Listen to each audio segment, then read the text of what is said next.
COVID-19 can be understood by the region of the lung that is infected. Mild disease will be confirmed to the conducting airways, and severe disease will involve the gas exchange portion of the lung. COVID-19 is a major health concern and can be devastating, especially for the elderly. COVID-19 is a disease caused by SARS-CoV-2 virus. Although much is known about the mortality of the clinical disease, much less is known about its pathobiology. Based on the cells that are likely infected, COVID-19 can be divided into three phases that correspond to different clinical stages of the disease. COVID-19 are defined: stage 1, asymptomatic state; 2, upper airway and conducting airway response; and 3, hypoxia, ground glass infiltrates and progression.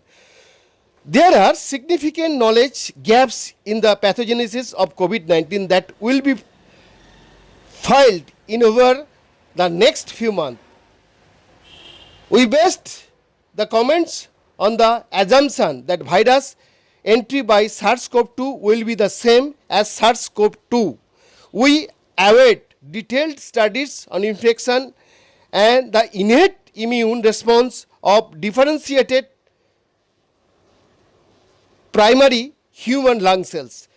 The apical cilia on airway cell and microalveoli on type 2 cells may be important for facilitatory viral entry. In conclusion, COVID-19 confirmed to the conducting airways should be mild and treated symptomatically at home. However, COVID-19 that has progressed to the gas exchange units of the lung must be monitored carefully and supported to the best of our ability as we await the development and testing of specific antiviral drugs.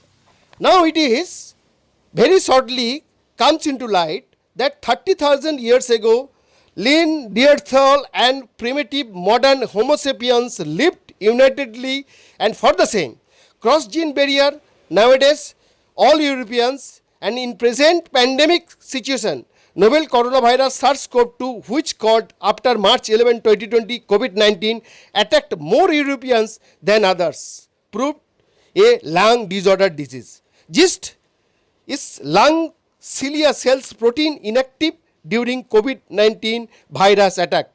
Biyan Das and Imraj Mollik report, Fosak TV, India.